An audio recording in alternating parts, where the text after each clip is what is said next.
आप सभी का इस ऑनलाइन प्लेटफॉर्म पर हार्दिक स्वागत और अभिनंदन। प्यारे विद्यार्थियों, वर्तमान की परिस्थितियों को देख करके गोयल क्लासेज धोरीमना के अंदर जो ऑफलाइन क्लास चल रही थी, तो वर्तमान की जो परिस्थिति है उसको मद्देनजर रखते हुए उन गोयल क्लासेज धोरीमना की क्लासों में से जो ज्योग्राफी की क्लास है वो विद्यार्थियों आप सभी को इस चैनल के माध्यम से उपलब्ध रहेगी। तो आप सभी इस चैनल पर विजिट करें और जो ज्योग्राफी की क्लास है उसको आप विद्यार्थियों हैं वो देख सकते हैं।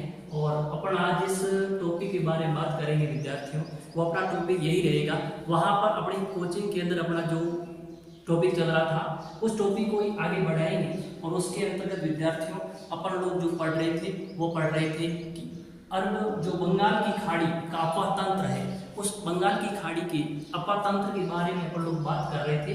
तो बंगाल की खाड़ी का अपातंत्र का मतलब ये होता है विद्यार्थियों कि अपन लोगों ने उस समय बात की थी कि बंगाल की खाड़ी का अपातंत्र का मतलब ये हुआ कि वे नदियां जो अपना जल है वो बना जो बंगाल की खाड़ी है, उस बंगाल की खाड़ी में जो नदियों अपना जल है वो गिराती है, तो उनको अपन लोगों ने देखा था कि बंगाल की खाड़ी का अपातंत्र के नाम से जाना था। और जिसके अंतर्गत अपन जिस नदी के बारे में अपने शुरुआत की थी विद्यार्थियों, उस नदी का नाम है अपने पास चंबल नदी। तो आज अपन लोग जिस नदी के अपतंत्र को लेकर बात करेंगे प्यारे विद्यार्थियों, वो बात करेंगे चंबल बेसिन या चंबल का अपतंत्र। इसमें अपन ये देखने का प्रयास करेंगे विद्यार्थियों कि ये जो चंबल नदी है वो उद्गम कहाँ से होती है और इसका मुहाना कहाँ पर है, और साथ में ये भी देखेंगे अपन लोग ये जो चंबल नदी है वो विद्यार्थियों कितने राज्यों के अंदर बहती है। और उसके बाद अपन ये देखेंगे अपना जो राज्य जिसके बारे में बात करेंगे राजस्थान, तो राजस्थान के कितने जिलों के अंदर उसका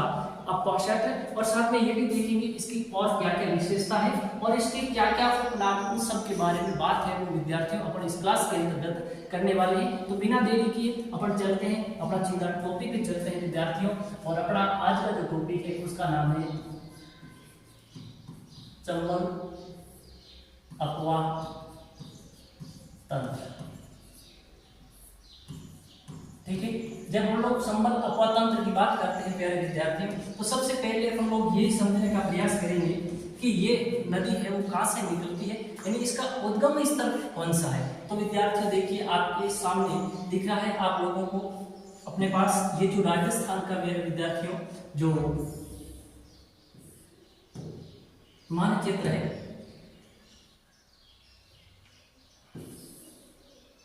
अब इसमें अपन लोग ये समझने का प्रयास करेंगे विद्यार्थियों कि ये नदी निकलती कहां से।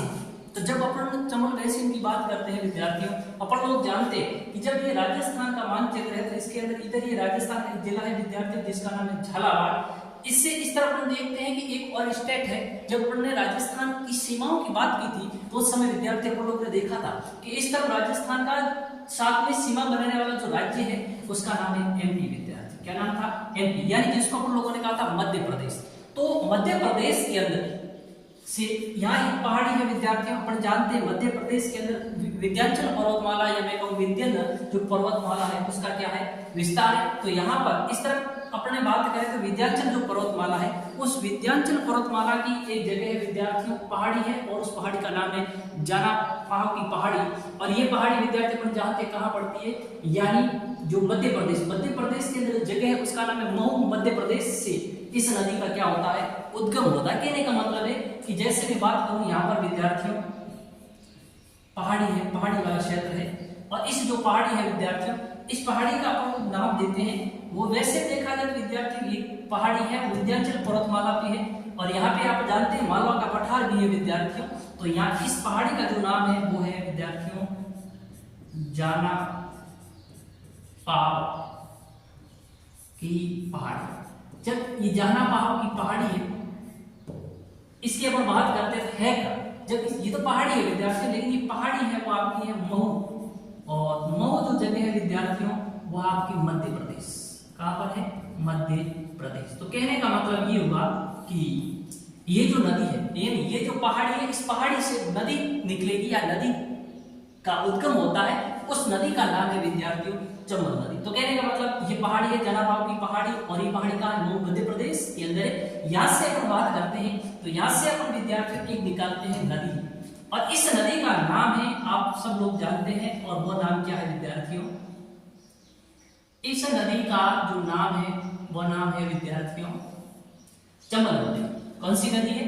इस नदी की बात करूं तो अपन पढ़ेंगे ये नदी है विद्यार्थियों चंबल नदी। ठीक बात, एक बात आप लोगों के क्लियर हो गई कि ये नदी निकली कहां से विद्यार्थी? ये नदी निकली जनाबाहु की पहाड़ी, और ये पहाड़ी पड़ती है मध्य प्रदेश। और यहाँ ऐसा भी आ सकता है कि ये पहाड़ी है मालवा के पठार पर स्थित। मालवा का पठार है, किसका हिस्सा है? यहाँ पर बात करते विंध्य पर्वतमाला का हिस्सा माना जाता है। तो यहाँ से निकली विद्यार्थी, निकलने के बाद अपन बात करते थे, इसका मतलब इसका प्रवाह क्षेत्र की मैं बात करूं, ये पूरा क्षेत्र है विद्यार्थियों, यहाँ से लेकर के ये पूरा का पूरा क्षेत्र एरिया है, ये मध्य प्रदेश का है। यानी कहने का मतलब है कि नदी कहाँ चलती है? एमपी में भी चलती है। एमपी के बाद आगे ये जो आपको दिख रहा है विद्यार्थियों, ये पार्ट, ये जिला इधर देखो चित्तौड़गढ़ दिख रहा है। कौन सा जिला है? चित्तौड़गढ़। तो ये भाग भी चित्तौड़गढ़ जिले का ही विद्यार्थियों है। कौन से जिले का है? तो इसका मतलब है कि इस चंबल नदी ने सबसे पहले जो प्रवेश किया है प्यारे विद्यार्थियों, वो प्रवेश कहाँ पे किया है? इस नदी ने प्रवेश किया है चित्तौड़गढ़ जिले के। कहाँ पे किया है? जब राजस्थान के अंदर ये प्रवेश करती है, राजस्थान में प्रवेश करने के लिए सबसे पहले ये जिस जिले से प्रवेश करेगी वो कौन सा जिला है? ये चित्तौड़गढ़ जिले का ही भाग है विद्यार्थियों। लेकिन चित्तौड़गढ़ जिला तो चित्तौड़गढ़ हो गया, लेकिन अपन बात करें कि यहाँ पर जगह है वो कौन सी है? इस जगह का नाम है विद्यार्थियों 84गढ़। क्या नाम है? 84गढ़। अब ये जगह कहाँ पड़ती है विद्यार्थियों? ये जगह आपकी पड़ती है चित्तौड़गढ़। कहाँ पे पड़ती है?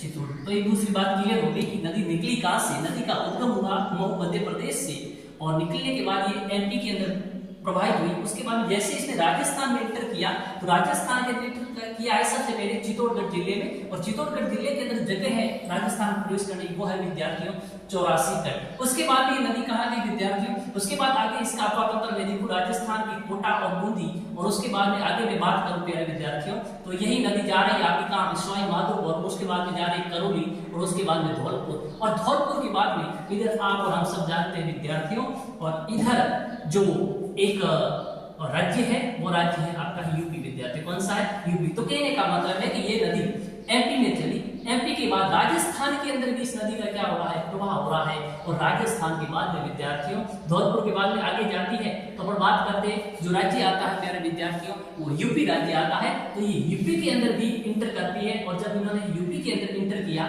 और इधर यूपी के अंदर एक नदी आती है विद्यार्थियों, आप और हम सब जानते हैं कि ये जो नदी है विद्यार्थियों इस प्रकार से नदी आती है, और उस नदी का नाम क्या है विद्यार्थियों? उस नदी का नाम है यमुना नदी। कौन सी नदी है? ये यमुना नदी। अब ये क्या करती है विद्यार्थियों? ये चंबल नदी थी, ये एमपी में प्रवाहित हुई, एमपी के बाद राजस्थान में गई, राजस्थान के बाद में यूपी में गई, और यूपी में जाने के बाद में विद्यार्थियों ये नदी किधर से आती? यमुना नदी। और यमुना नदी के अंदर क्या हो जाती है? विलीन हो जाती है। यानी कहने का मतलब है कि यमुना नदी में मिल जाती है, यानी इस नदी का मुहाना कौन सा है? यमुना नदी। अब देखिए विद्यार्थी यमुना नदी के अंदर मिलती है एमपी में, और जो जगह है यहाँ पे विद्यार्थियों, मैं जब जगह की बात करता हूँ, यहाँ पे मिलती है मुरादगंज। कौन सी जगह है विद्यार्थियों? ये जगह है जिसका नाम है मुरादगंज, और ये पड़ती है आगरा।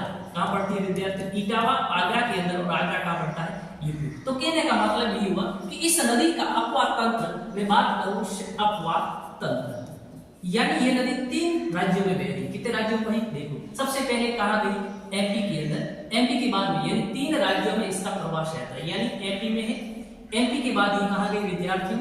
राजस्थान के अंदर, और राजस्थान के बाद में कहा यूपी, और यूपी के अंदर ये नदी का मुहाना, ये जो विलीन होती है, या अपना जो जल है विद्यार्थियों, और जल ये नदी गिराती है यमुना नदी के अंदर गिराती है। अब ये भी बात ध्यान रखना विद्यार्थियों, चंबल यमुना की सहायक है, यमुना विद्यार्थियों सीधे बंगाल की खाड़ी में अपना जल नहीं गिराती है, यमुना नदी है ये जल गिराती है गंगा में विद्यार्थी। कौन सी नदी में? गंगा नदी में। और अपन जानते हैं विद्यार्थियों कि गंगा नदी है ये जल अपना कहाँ गिराती है? बंगाल की खाड़ी में। तो कहने का मतलब ये हुआ कि यहाँ चंबल नदी है यमुना की सहायक है, और यमुना विद्यार्थियों किस नदी की सहायक है? यमुना है, और आपकी गंगा नदी की सहायक है। तो ये बात ये ध्यान रखेंगे, ये 3 स्टेट के अंदर प्रवाहित होती है, एमपी के अंदर होती है, राजस्थान के अंदर होती है, और विद्यार्थियों कहाँ पे होती है? यूपी में होती है। ठीक बात है विद्यार्थियों। आगे बढ़ते हैं तो अपन लोग ये देखेंगे विद्यार्थियों, इस नदी यहाँ से निकली, वहां से निकली, यहाँ गिरी, तब तक पूरी जो इसकी लंबाई की मैं बात करूं विद्यार्थियों, लगभग ये प्रश्न परीक्षा में नहीं पूछा जाता। इस प्रकार के प्रश्न परीक्षा में आने की संभावना बिल्कुल विद्यार्थियों क्या होती है, न के बराबर होती है। लेकिन अपने को थोड़ी सी जानकारी होनी चाहिए। तो हम देखते हैं कि ये नदी यहाँ जहाँ पर पहाड़ियां से निकली है, यहाँ से लेके यहाँ तक गिरती है, तब तक इसकी मैं कुल लंबाई की बात करूं विद्यार्थियों, अब इस लंबाई में भी थोड़ा सा अंतर विरोध है। जब अंतर विरोध की बात करते हैं विद्यार्थियों, इसकी लंबाई कहीं पे आपको 960 किलोमीटर भी मिलेगी और कहीं पे आपको 966 किलोमीटर भी मिलेगी। अब देखिए विद्यार्थियों की 960 और 966 किलोमीटर की जो बात करता है वो अपना करता है जल विभाग। राजस्थान का भूजल नहीं, भारत का भूजल विभाग है, वो आपको बताता है कि इस नदी की जो लंबाई है 960 किलोमीटर और 966 किलोमीटर की बात करता है। एक जो बुक है विद्यार्थी हरिवंशक है ना, उसके अंदर इसकी जो लंबाई मिलती है वो आपको मिलती है 1055 किलोमीटर। तो दो तीन आंकड़े हो गए विद्यार्थी अपने पास कि 960 किलोमीटर, 966 किलोमीटर और 1050 किलोमीटर। तो सीधी सी बात है विद्यार्थी, यहाँ पे विरोधाभास के आंकड़े हैं वो प्राप्त हो रहे हैं। लेकिन तो अगर आपसे यहाँ पे प्रश्न पूछा गया विद्यार्थियों तो ध्यान रखना तीनों आंकड़े एक साथ कभी नहीं आ सकते हैं, तीनों में से कोई एक आंकड़ा है वो आ सकता है। तो आप इस बात को थोड़ा ध्यान में रखें कि इस नदी की जो कुल लंबाई है, यानी जहां से उद्गम से मुहाने तक की जो लंबाई है 960, 966 और 1055 किलोमीटर के आसपास है, वो होती है। इतनी है वो बात करें। इन दो आंकड़े तो ये भारत का जल विभाग जो बता रहा है और 1055 किलोमीटर की बात करूंगा विद्यार्थियों, हरिवंशक सेना की बुक है उसके अंदर ये आंकड़े हैं वो हमें प्राप्त होते हैं। दूसरी बात, अब देखिए विद्यार्थियों आगे बढ़ते हैं। तो मैंने ओवरऑल जो नदी की लंबाई थी उसके बारे में बात की थी विद्यार्थियों, लेकिन अपने को ये भी पढ़ना है कि अपन जो राजस्थान की भूगोल की बात करते हैं तो इसके अंतर्गत अपने को ये भी देखना पड़ेगा कि जैसे इसने राजस्थान यहाँ से इंटर किया है ना, तो यहाँ राजस्थान के अंदर इसकी लंबाई कितनी। अब यह राजस्थान में विद्यार्थी इसकी लंबाई दो प्रकार की हो सकती है। एक तो स्वतंत्र रूप से राजस्थान में, यानी स्वतंत्र रूप से किसके अंदर, राजस्थान में। जब मैं स्वतंत्र रूप से राजस्थान की बात करूं विद्यार्थियों, तो स्वतंत्र रूप से राजस्थान के अंदर इसकी जो लंबाई है वो मात्र 135 किलोमीटर है विद्यार्थियों। कितनी है, 135 किलोमीटर। यानी स्वतंत्र का मतलब है कि अब देखिए यहाँ अपन ने आगे पढ़ा, यहाँ देखा ये नदी सीमा बना रही, इधर तो किसकी है, कौन है, एमपी, और इधर कौन है, आरती, मतलब राजस्थान है। तो ये एमपी और राजस्थान दोनों के साथ में ये क्या बना रहे हैं, यहाँ पे सीमा बना रही है। एक बार एमपी में फिर राजस्थान, एमपी राजस्थान, कहने का मतलब यहाँ क्या कर रही है, सीमा का निर्धारण। जब ये सीमा का निर्धारण करती है तो सीधी सी बात है स्वतंत्र राजस्थान इसको अपन लोग नहीं कह सकते। ध्यान रखना कि स्वतंत्र राजस्थान के अंदर जो, जैसे यहाँ एकदम राजस्थान के अंदर है विद्यार्थियों यहाँ पे, तो यहाँ पे इसकी जो लंबाई है वो मात्र 135 किलोमीटर। अब प्रश्न ऐसे आ सकता है कि चंबल नदी की राजस्थान में कुल लंबाई 135 किलोमीटर क्या नहीं, राजस्थान के अंदर 135 किलोमीटर नहीं है विद्यार्थियों। स्वतंत्र राजस्थान के अंदर मैं बात करूं, स्वतंत्र रूप से राजस्थान में चंबल नदी की लंबाई है वो 135 किलोमीटर है। एक बात ये भी हमें ध्यान रखनी है। फिर आगे बढ़ते हैं तो अपन देखते हैं विद्यार्थी यहाँ पे ये राजस्थान और एमपी के साथ में क्या कर रही है, सीमा का निर्धारण कर रही है। यानी कहने का मतलब ये नदी इधर राजस्थान है इधर एमपी है, तो सीधी सी बात है ये राजस्थान और एमपी के साथ में सीमा का क्या कर रही है, निर्धारण कर रही है। तो राजस्थान और सीमा के साथ, राजस्थान और एमपी के साथ ये जितनी सीमा का निर्धारण करती है वो विद्यार्थी सीमा है 252 किलोमीटर। कितनी है, 252 किलोमीटर है वो राजस्थान और एमपी के साथ में ये क्या करती है विद्यार्थियों, सीमा का निर्धारण करती है। एक आंकड़ा में भी ध्यान रखना है कि राजस्थान और एमपी के साथ में चंबल नदी है वो कितनी सीमा का निर्धारण करती है, 252 किलोमीटर सीमा का निर्धारण करती है। अब अगला आंकड़ा ये भी निकल के अपने पास आ सकता है विद्यार्थियों कि राजस्थान के अंदर, अब देखिए दोनों आंकड़े अलग हैं, ये मैं कह रहा राजस्थान में चंबल नदी की कुल लंबाई, तो वो था राजस्थान में स्वतंत्र रूप से चंबल नदी की लंबाई वो तो कितनी थी विद्यार्थियों, 135 किलोमीटर थी। अगर ये पूछते कि राजस्थान के अंदर चंबल नदी की कुल लंबाई की बात करूं मैं विद्यार्थी, तो आपके पास आंकड़ा मिलेगा, वो मिलेगा 322। कितना मिलेगा, 322 किलोमीटर। तो ये बात अभी हमें क्या रखनी है विद्यार्थियों, ध्यान रखनी है कि तीन आंकड़े होंगे अपने पास में, और तीन आंकड़े कौन से हुए विद्यार्थियों, तीन आंकड़े ये हुए। एक आंकड़ा अपने पास ये है कि जो स्वतंत्र रूप से इस, यानी यहाँ पे ये एकदम ये स्वतंत्र रूप से यहाँ तक, कहने का मतलब यहाँ थोड़ी बहुत इधर और आती है, यहाँ तक जो स्वतंत्र रूप से राजस्थान में चंबल नदी की जो लंबाई है वो तो कितनी है विद्यार्थियों, 135 किलोमीटर। ठीक बात है। फिर अपने देखा था कि इधर यहाँ पे ये जैसे सवाई माधोपुर है, धौलपुर है, और अपन बात करें करौली और धौलपुर, और इधर राजस्थान, ये तो राजस्थान की जगह है और इधर है एमपी। ये तो इसका मतलब सीमा का निर्धारण कर रही है। तो राजस्थान और एमपी के साथ में चमन नदी की सीमा बनाती है वो आपको बनाती है 252 किलो। कितनी होगी विद्यार्थी? 252। दूसरा तीसरा आंकड़ा यह है कि राजस्थान के अंदर चमन नदी की कुल लंबाई की बात करें विद्यार्थियों, तो अभी अपने देखा था इसकी जो लंबाई है वो कितनी हो जाएगी? 322 किलोमीटर। तो इस प्रकार से ये बात आप लोगों को विद्यार्थियों आपको क्या होनी चाहिए? याद करनी पड़ेगी। ठीक बात है। अब ये बात इतनी क्लियर होगी। अब इसी बात को आगे बढ़ाते हैं। आगे अपन लोग देखते हैं कि ये जो चमन नदी है, ये चमन नदी की जब मैं बात करता हूं विद्यार्थियों, तो ये राजस्थान के अंदर प्रवेश कहां से कर रही है? ये जगह हमने ऑलरेडी देख लिया और इस जगह का नाम क्या है? 84 यानी राजस्थान में प्रवेश कहां से करेगी? तो आप लोग ध्यान रखेंगे ये नदी है राजस्थान के अंदर कहां से प्रवेश किया? 84।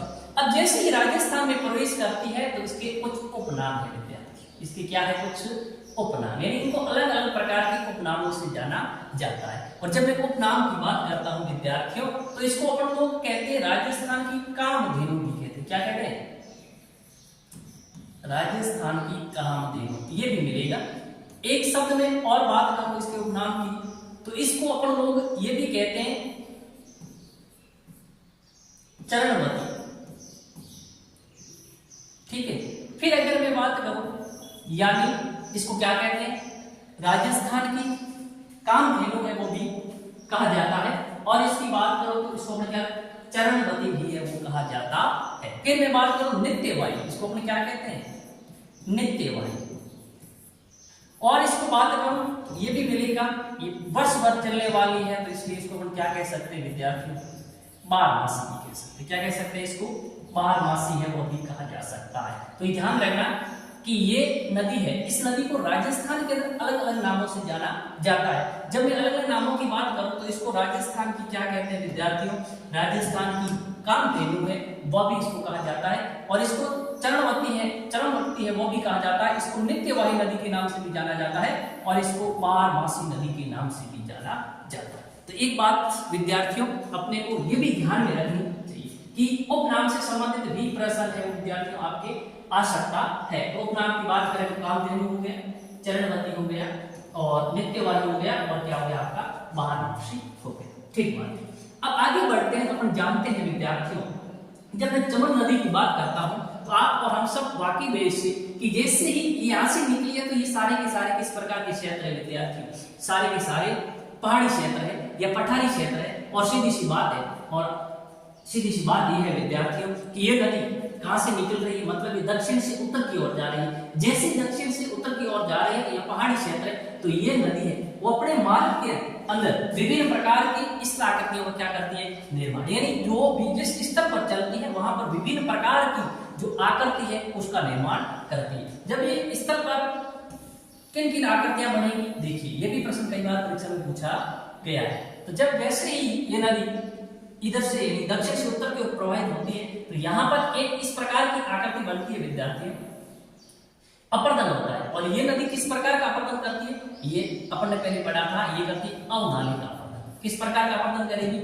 यानी चमन नदी है वो किस प्रकार के अपर्दन के लिए जानी जाती है? अवनालिका अपर्दन। और ये अवनालिका अपर्दन क्या होता है?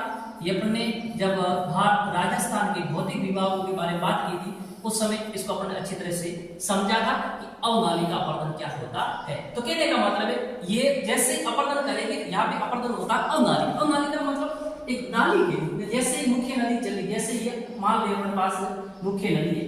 अब इस नदी से यहाँ जब जल की मात्रा अधिक होती है तो अपर्दन होगा। और अपर्दन पहले तो ऊपर वाली पर हटेगी तो उसे अपन कहते हैं चादरी अपर्दन कहते हैं। और इसके बाद में जैसे इसकी गहराई बढ़ती है तो ये बात ऊपर रहेगा, फिर इस प्रकार से ये बात नीचे, ये ऊपर, फिर ये वापस नीचे, ये ऊपर। इस प्रकार से यहाँ पे जो आकृति बनी है वो एक नाली के समान बनी है। किसके समान बनी है? नाली जैसी आकृति बनी। इसलिए इसको अपन कहते हैं अवनालिका अपर्दन हुआ है। किस प्रकार का? तो ध्यान रखेंगे आप कि चमन नदी है मुख्य रूप से किस प्रकार का अपर्दन करती है? अवनालिका अपर्दन करती है। अब जैसे अवनालिका अपर्दन करेगी इससे इस प्रकार की आकृति बनती है। इस आकृति को ऐसे करेंगे, ये किस कौन सी आकृति विद्यार्थी? वी आकार। कौन सी आकृति? इसको बोलते हैं वी आकार की घाटी का निर्माण। किस प्रकार की घाटी बनती है? वी आकार की घाटी बनेगी। ठीक बात। अब जैसे ये घाटी यहाँ थोड़ी कैसे, अब इसका थोड़ा सा रूप विद्यार्थी इस प्रकार का हो जाता है। अब इसी घाटी का जो भी आकार की घाटी थी, इसी घाटी के रूप में क्या हुआ, थोड़ा सा परिवर्तित हुआ, इसका रूप और क्या हुआ, थोड़ा विस्तृत हुआ। तो अब ये भी आकार की घाटी किसमें कन्वर्ट हो गई, अब ये हो गई विद्यार्थी, इसको बोलेंगे गाज, गोरी भाषा में क्या बोला जाता है। अब ये भी आकार की घाटी का रूप बदला और क्या बन गया विद्यार्थी, ये गारज की आकृति बनी। किसकी आकृति बनी, इस प्रकार की। अब ये गारज और थोड़ा इस प्रकार से हो जाता है। अब ये गारज का रूप बदला, परिवर्तित हुआ, तो इसको अपन कहते हैं कैनियन। क्या बोलते हैं विद्यार्थियों, कैनियन। तो गारज किसमें कन्वर्ट हुआ, कैनियन, यानी वी आकार की घाटी जब और परिवर्तित हुई, उसका रूप और बड़ा हुआ,